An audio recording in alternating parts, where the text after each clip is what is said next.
दोस्तों अपनी खूबियां ढूंढ, क्योंकि कमियां निकालने के लिए लोग हैं। अगर रखना है कदम तो आगे रख, क्योंकि पीछे खींचने के लिए भी लोग हैं। अरे सपने देखने ही तो ऊंचे देख, क्योंकि नीचा दिखाने के लिए भी लोग हैं। इस दुनिया में ऐसी कोई कामयाब शख्सियत नहीं जिसे कभी रिजेक्शन का सामना ना करना पड़ा हो। Jack Ma, J K Rowling, Amitabh Bachchan, Nawazuddin Siddiqui, M S Dhoni और ना जाने ऐसे कितने एग्जांपल्स हैं। और यही कल कई बार रिजेक्ट हुए लोग आज दुनिया के कुछ चुनिंदा कामयाब लोगों में से एक है। इनके साथ इनके टाइम पर कई लोग रिजेक्ट हुए थे, पर आज हम उन्हीं को जानते हैं जिन्होंने उस वक्त हार मानने से इनकार कर दिया। रिजेक्शन का दर्द इन कामयाब लोगों को भी उतना ही हुआ था जितना कि आज तुम्हें हो रहा है। इसका मतलब समझते हो? यार आज तुम्हारे पास भी वही मौका है जो कुछ साल पहले इनके पास था। तो देर किस बात की, बना दो खुद को कुछ ऐसा कि हर कोई बनना चाहे तेरे जैसा। इतना बेहतर बनाओ खुद को कि ऊपर वाला मजबूर हो जाए तुम्हें कामयाब बनाने के लिए। और रिजेक्शन का मतलब यह नहीं कि तुम हार चुके हो। रिजेक्शन का मतलब है तुम्हें और एक बार जी जान लगानी होगी।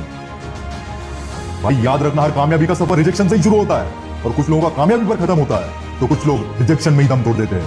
या कब तक उनके बारे में सोचते रहोगे जो सिर्फ और सिर्फ तुम्हें पीछे खींचने पर तुले हैं? क्योंकि लोग वैल्यू तुम्हारी नहीं तुम्हारे हैसियत की करते हैं। अगर तुम्हारी कोई हैसियत नहीं तो याद रखना तुम्हारी कोई वैल्यू भी नहीं। अगर तुम्हारी हैसियत बड़ी है तो तुम्हारे गलतियों पर भी तालियां बजती है। याद रखना, मुहावरे बदल दिए जाते हैं जब बात वजीर की आती है। इसलिए देर से ही सही पर कुछ बनकर जरूर दिखाना, क्योंकि लोग वक्त के साथ खैरियत नहीं हैसियत पूछा करते हैं। और हैसियत तब बनती है जब तुम्हें घंटा फर्क नहीं पड़ता कि लोग तुम्हारे बारे में क्या सोचते हैं। कई बार जिंदगियां निकल जाती है खुद को सही साबित करने में, लेकिन लोग तो वही समझते हैं जो वो समझना चाहते हैं। अगर लोग सिर्फ समझाने से बात को समझ जाते तो बांसुरी वाले इतना बड़ा महाभारत थोड़ी ना होने देते। और जिन लोगों से डर कर तुम अपने कदम पीछे कर लेते हो, कभी उनको किसी की तारीफ करते हुए देखा है? ये वही लोग हैं जो अमीर को भी गाली देते हैं और गरीब को भी। फर्क सिर्फ इतना है कि अमीर को पीठ पीछे और गरीब को मुंह पर। इसलिए तुम्हें भी फर्क नहीं पड़ना चाहिए ऐसे लोगों से जो गिरगिट से भी ज्यादा रंग बदलते हैं, क्योंकि फर्क तभी आता है जब कोई फर्क नहीं पड़ता। और मैं तो मानता हूं कि जिंदगी में ऐसे लोगों का होना भी जरूरी है, क्योंकि रास्ते की धूप ही तुम्हें जगा कर रखती है। छाव होती तो तुम भी सो जाते। जिंदगी के इस सफर में एक बात हमेशा याद रखना दोस्त, कोई भी काम छोटा या बड़ा नहीं होता। कोई भी काम कर लो, मगर उसमें तुमसे बेहतर कोई नहीं होना चाहिए। इतना खुद को बेहतर बना लो और तैयार हो जाओ इस रेस में शामिल होने के लिए। शुरुआत में यही लोग तुम पर हंसेंगे, तुम्हारा मजाक उड़ाएंगे, पर तुम्हारी कामयाबी के साथ यही लोग तुम जैसा बनना चाहेंगे। और जरूरी नहीं कि पहली बार में ही तुम कामयाबी का झंडा गाड़ कर आ जाओ। अगर हार भी गए तो फिर से कोशिश करने में घबराना मत, क्योंकि इस बार शुरुआत शून्य से नहीं अनुभव से होगी। कामयाबी के इस रास्ते में मुसीबतें लाख आएंगी, पर तुम घबराना मत। याद रखना, ये जिंदगी खेलती भी उसी के साथ है जो खिलाड़ी बेहतरीन हो रहा है। इसलिए उम्मीद कभी मत छोड़ना, कल का दिन आज से जरूर बेहतर होगा।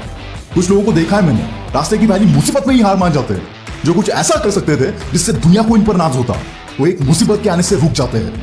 अरे हार से हार गए तो क्या मतलब, मजा तो तब आता है जब बंदा हार को हराता है। जिंदगी में जब भी ठोकर लगे तो समझ लेना जिंदगी आपसे कुछ बड़ा करवाना चाहती है, क्योंकि ठोकरें आपको गिराने के लिए नहीं बल्कि आगे रास्ते में आने वाली मुसीबतों से संभलने के लिए मिलती है। अगर तुम्हारा शौक आसमान में ऊपर उड़ने का है तो कभी भी गिरने का खौफ मत रखना, क्योंकि यही खौफ आपके इरादों को कमजोर कर देता है। नाकामयाबी का डर हर किसी को लगता है दोस्त, बस कुछ लोग इस डर को डराना जानते हैं।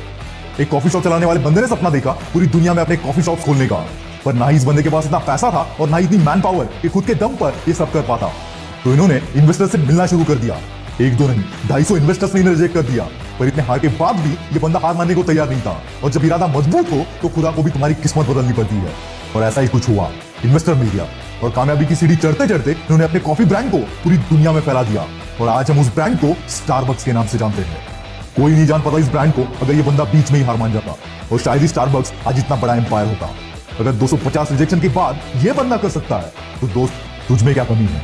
11 साल की उम्र में एक बच्चे को फुटबॉल टीम से निकाल दिया क्योंकि उसकी हाइट छोटी थी। उसके पास दो ऑप्शन थे, एक तो रिजेक्ट हो गए इसलिए रोते बैठो, या फिर खुद को इतना बेहतर बनाओ कि अपने टैलेंट के सामने हर कोई झुक जाए। और उसने दूसरा ऑप्शन चुना।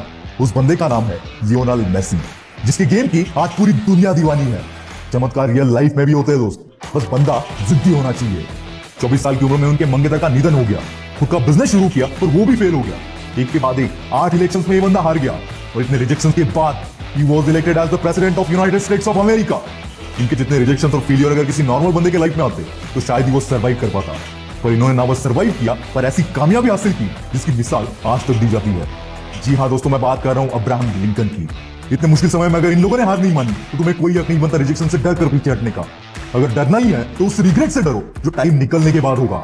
नाम एक दिन में नहीं बनता दोस्त, पर एक दिन जरूर बनता है, और उसके लिए हजारों रिजेक्शन से भिड़ने का जिगरा अंदर होना चाहिए।